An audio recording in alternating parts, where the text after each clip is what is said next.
Have you ever put off going to confession?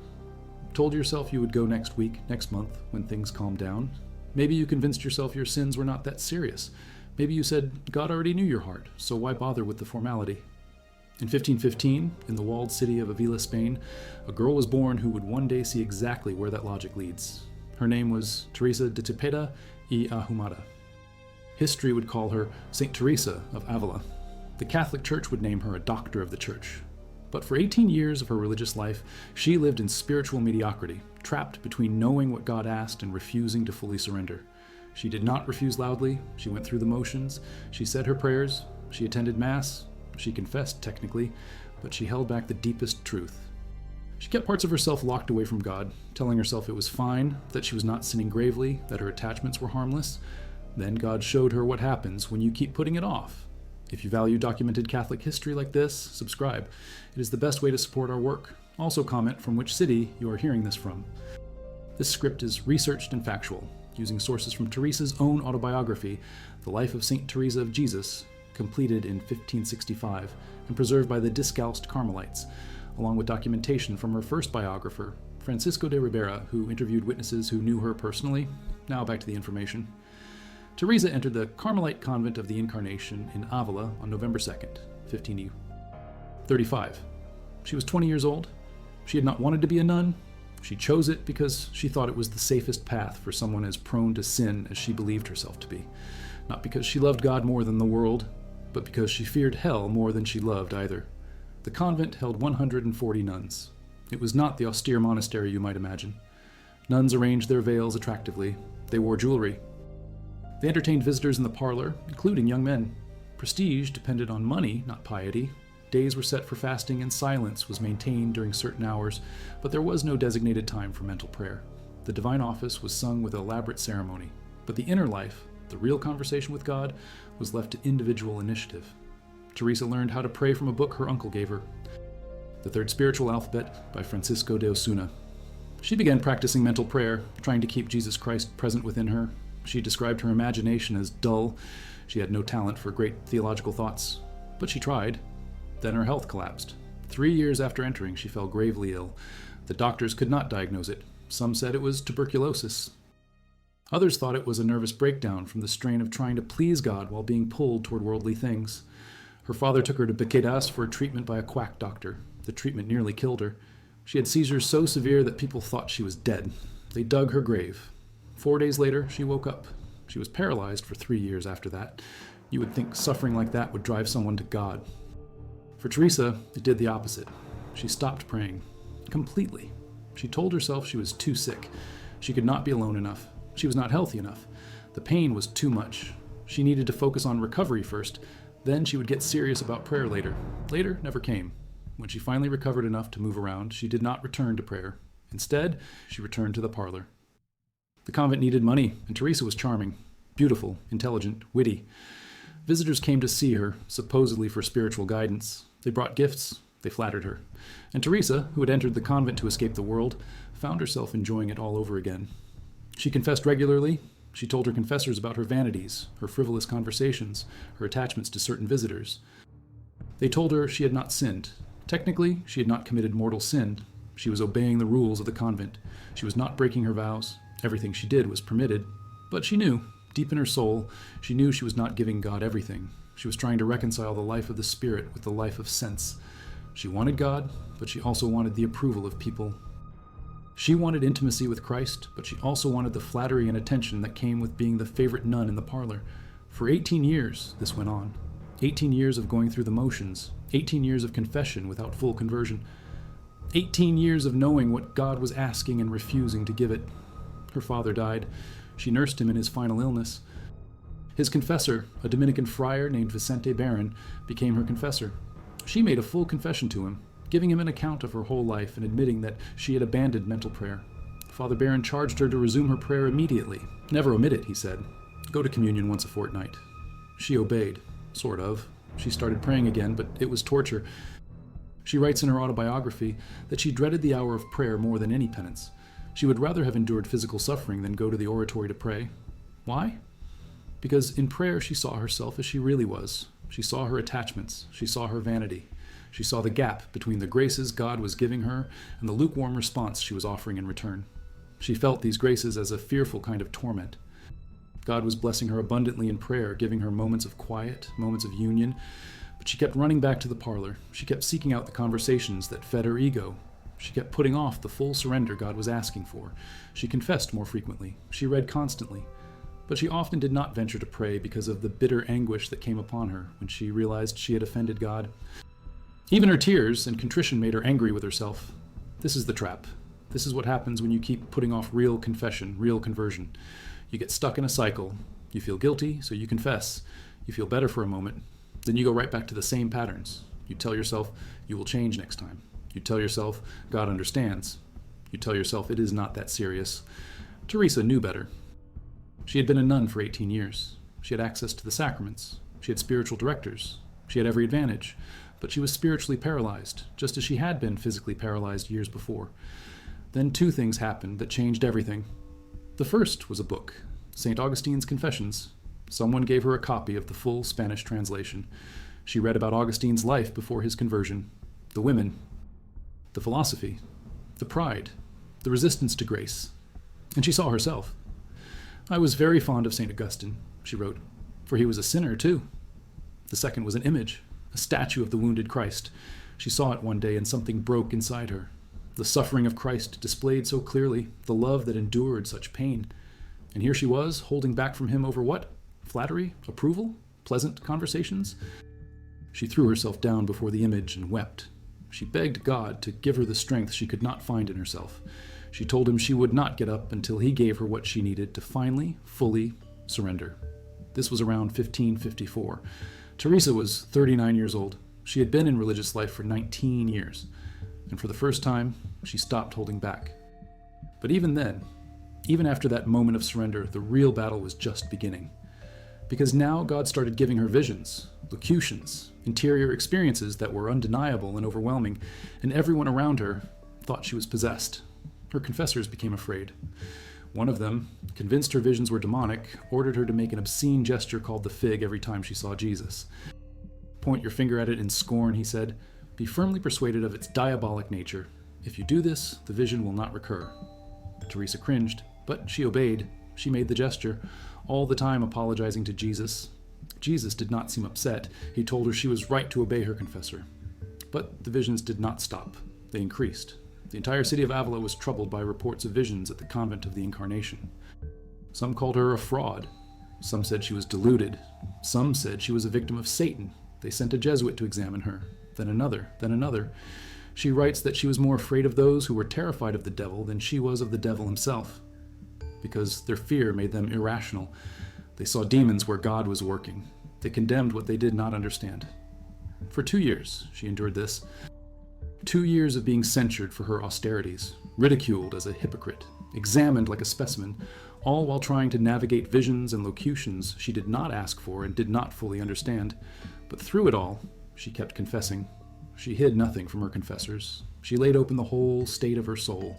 She described every vision, every locution, every interior movement, even when she knew they would doubt her, even when she knew they might condemn her. This is what real confession looks like. Not just admitting the sins you think are safe to admit, not just confessing what you are comfortable revealing, but laying everything bare, trusting that God works through the sacrament even when the confessor is confused, even when the confessor is wrong. Teresa discovered something crucial during this time. She discovered that when she obeyed her confessor's direction to resist the visions, they only increased. The harder she tried to push God away, the more powerfully he worked in her soul. Why? Because she was finally being honest. She was finally holding nothing back. She was finally letting God see and touch and heal the parts of herself she had kept hidden for 18 years. But God was not done showing her the stakes. One day, while she was in prayer, she found herself plunged into hell. She writes that it happened in a moment without knowing how. She understood that it was the Lord's will that she should see the place the devils had prepared for her there, the place she had merited by her sins. The entrance was a very long, narrow passage, like a furnace, very low, dark, closely confined. The ground was full of water that looked like filthy, evil-smelling mud. Wicked-looking reptiles crawled everywhere. At the end was a hollow place scooped out of a wall, like a cupboard, and it was there she found herself in close confinement. But the sight of all this was pleasant compared to what she felt. she felt a fire within her soul, the nature of which she says she is utterly incapable of describing. Her bodily sufferings were unendurable. She had undergone the most painful sufferings in this life, the contraction of her sinews when she was paralyzed, illnesses the doctors could not cure, torments inflicted by Satan. Yet all these were nothing in comparison with what she felt in that vision, especially when she saw that there would be no intermission, no end to them. She did not see who tormented her, but she felt herself on fire and torn to pieces. The inward fire and despair were the greatest torments of all. She could neither sit nor lie down. There was no room. She was placed, as it were, in a hole in the wall, and those walls, terrible to look on of themselves, hemmed her in on every side. She could not breathe. There was no light, but all was thick darkness. She says she does not know how this could be, that everything painful to see was visible even in the darkness. She was so terrified by that vision that though it took place nearly 6 years before she wrote about it, the natural warmth of her body was chilled by fear even as she wrote the words. Every time she thought of it, she was filled with fear. She understood clearly that it was a great mercy that the Lord would have her see with her own eyes the very place from which his compassion saved her. This was not the hell reserved for murderers and adulterers. This was the hell she had merited. Teresa, the nun, the one who went to Mass, the one who confessed regularly, the one who said her prayers. Because for 18 years, she had been holding back. For 18 years, she had been trying to serve two masters. For 18 years, she had been putting off the full surrender God was asking for. And God loved her too much to let her continue. The vision changed everything. She writes that it filled her with vehement desires for the salvation of souls. She believed that to save even one soul from those overwhelming torments, she would most willingly endure many deaths. She could not bear the thought of anyone ending up in that place. But there was something else the vision showed her, something about confession specifically. After the vision of hell, Teresa had another vision. This one involved a priest at Mass. She saw with her soul's eyes, more clearly than with her bodily eyes, two devils whose appearance was abominable. Their horns were wrapped around the poor priest's throat. She understood that the priest was in mortal sin. Yet she also saw that at the moment of the consecration, God's infinite mercy was so great that he came down into that unworthy soul's hands for the sake of the good of the faithful who were present. She understood that though the priest's soul was in darkness, the divine light still descended because God's love for souls is stronger than man's sin. This is one of the most mysterious truths of Catholic theology. The sacraments work by the power of Christ himself, ex opere operato, by the work worked, even if the priest is lost in sin. The grace of the sacrament remains intact because God's mercy cannot be bound by man's unworthiness. But what Teresa saw next revealed the other side of that truth. She writes that at another time, while she was in prayer, she saw in spirit that a certain priest whom she knew had died, and she saw his soul fall into hell as quickly as a stone cast from a great height. The sight struck her with great fear and horror. He had been a priest for many years. She understood that the Lord wanted her to see the punishment prepared for him. The demons seized him with fury. Though it happened in a moment, it left a terror in her soul that no words could describe. She does not name him. She never reveals the details. But she understood that this vision was to make her know how much a single mortal sin offends God, and how fearful it is for those who live in the state of grace to fall away from it. Do you see what is happening here? Teresa is being shown both sides of the coin. On one hand, God's mercy is infinite. He works through sinful priests. He saves souls from hell even when they have merited it. On the other hand, the justice that follows when grace is received without conversion is terrible, absolutely terrible. This is why you cannot keep putting off confession. This is why you cannot keep telling yourself your sins are not that serious. This is why you cannot keep holding back parts of yourself from God. Because every moment you delay is a moment closer to making those patterns permanent. Every time you confess without fully meaning to change, you train yourself to treat grace lightly. Every time you hold something back, you build a wall between yourself and God that becomes harder and harder to break down. Teresa spent 18 years doing this, 18 years of spiritual mediocrity, 18 years of wasted grace, and she was one of the greatest saints in church history. If she struggled with this, what makes you think you are immune? But here is the hope.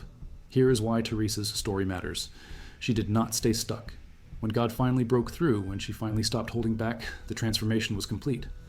Within a few years of her full conversion, she founded the first Reformed Carmelite convent, St. Joseph's in Ávila. August 24th, 1562. She was 47 years old. From there, the Reform spread. She founded 17 convents for the discalced Carmelite nuns. 15 monasteries for the discalced Carmelite friars were established during her lifetime, with the help of St. John of the Cross. She traveled across Spain, often entering towns at night to avoid riots from those who opposed her reforms. She wrote books on prayer that would influence the church for centuries. All of this came after her full conversion, after she stopped holding back, after she stopped putting off what God was asking. But it did not happen because she suddenly became strong. It happened because she finally admitted she was weak. One of her confessors, Father Balthazar Alvarez, pointed out certain traits in her life that were incompatible with perfect grace.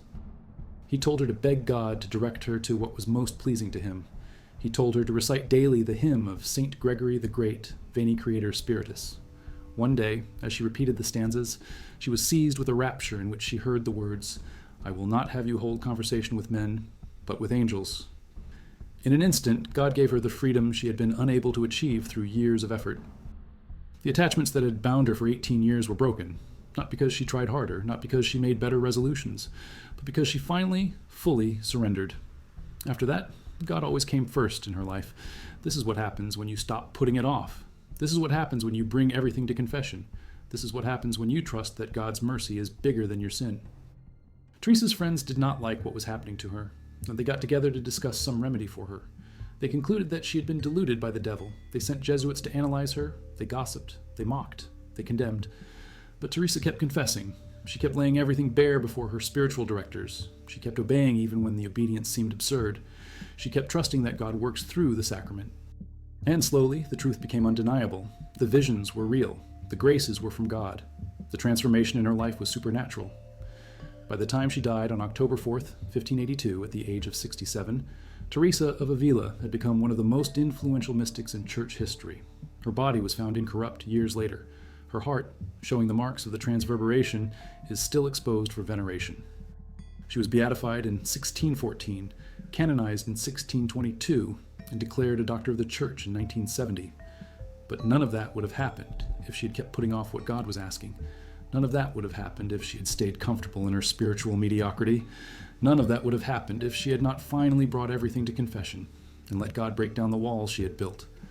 Here is what Teresa herself wrote about those 18 years. She wrote that she was more anxious for the hour she had determined to spend in prayer to be over than she was to remain there. The sadness she felt on entering the oratory was so unbearable that she had to muster up all her courage. She knew no penance she would not have more willingly endured than going to pray. Why? Because in prayer, God showed her the truth. And the truth was uncomfortable. The truth required change. The truth demanded surrender. So she avoided it. She put it off. She told herself she would deal with it later. But later never comes unless you make it come. Later never arrives unless you stop waiting for the perfect moment and start moving toward God right now with everything you have, holding nothing back. Teresa also wrote this. She wrote that mental prayer is nothing else than an intimate sharing between friends. It means taking time frequently to be alone with Him who we know loves us. The important thing is not to think much, but to love much, and so do that which best stirs you to love. Love is not great delight, but desire to please God in everything. Do you see it? Confession is not just about listing sins. Confession is about intimacy.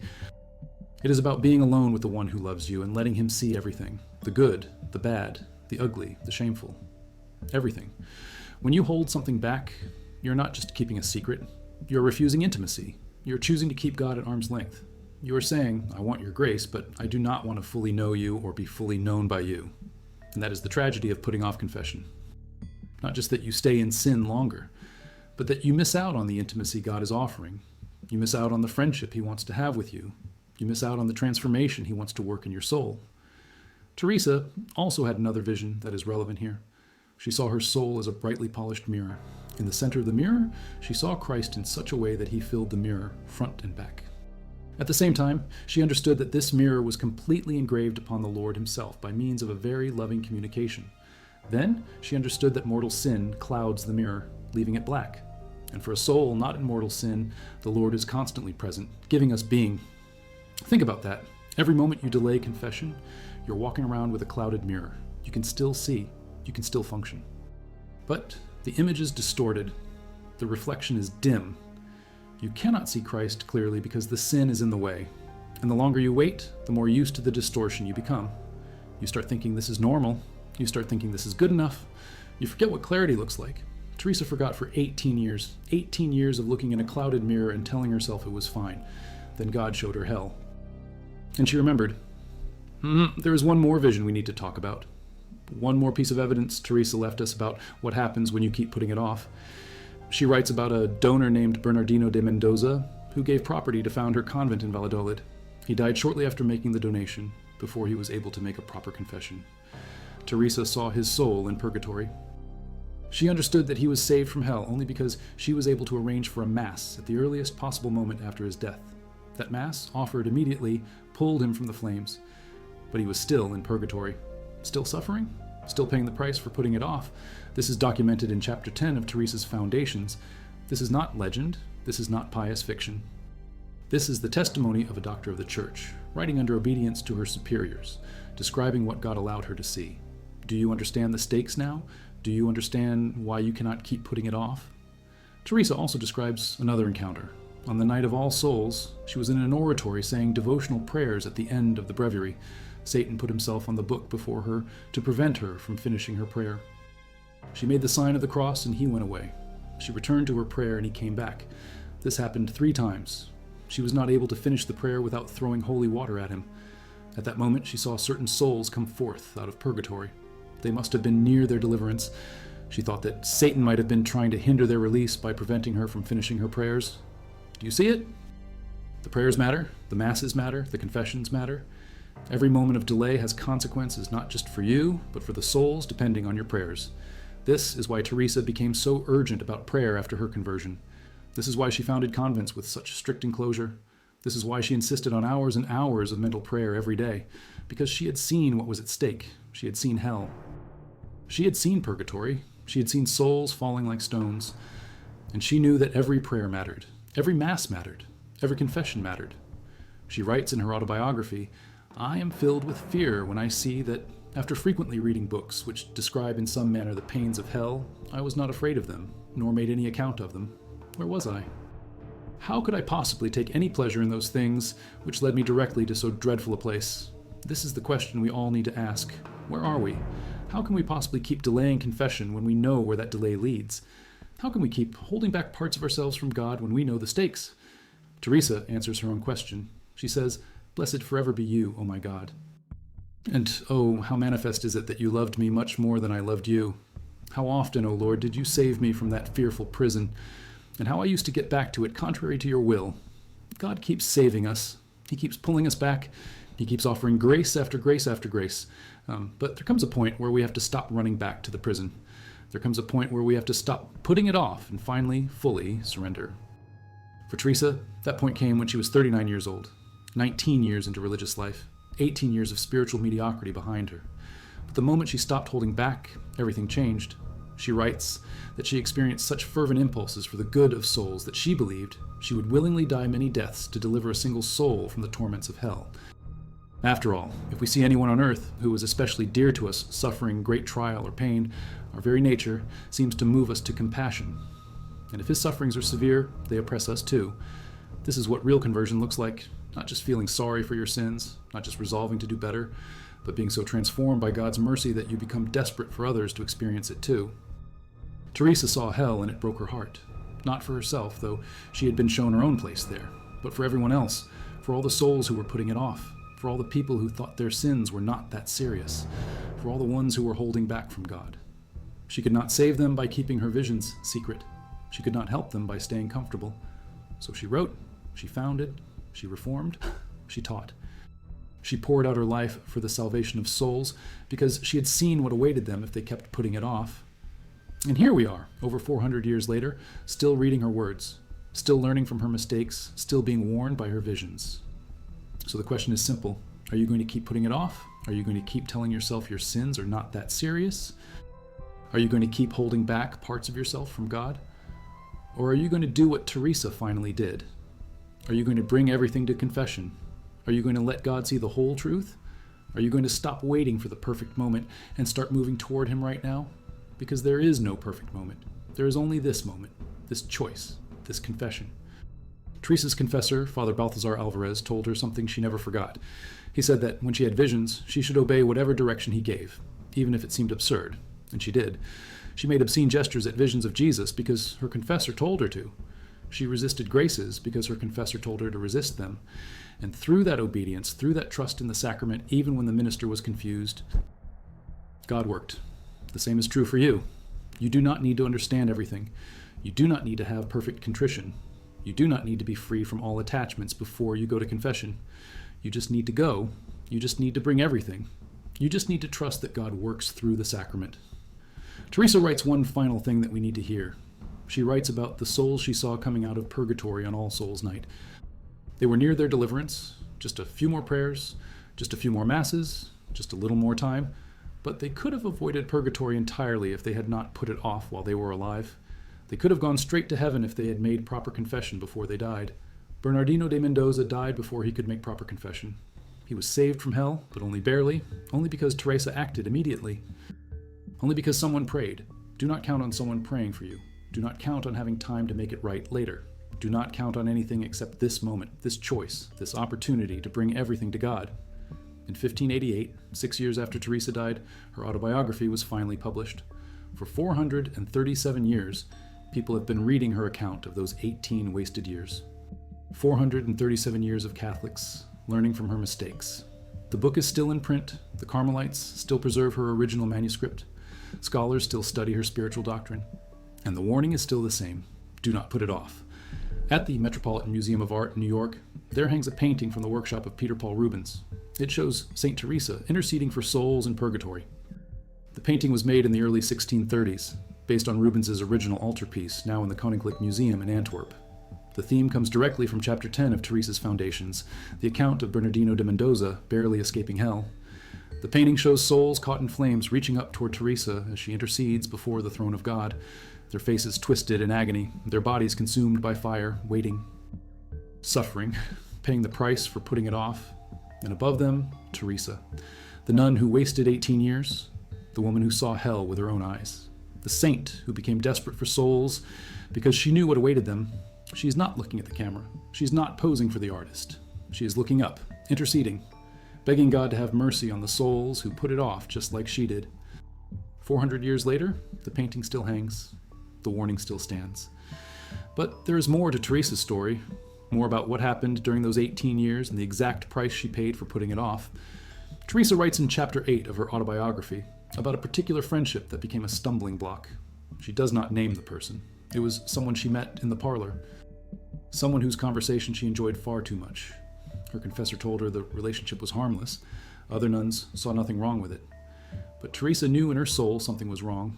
She writes that she saw Jesus with the eyes of the soul and resolved never to meet that person again. Satan, however, prevailed. She yielded to the temptation and returned.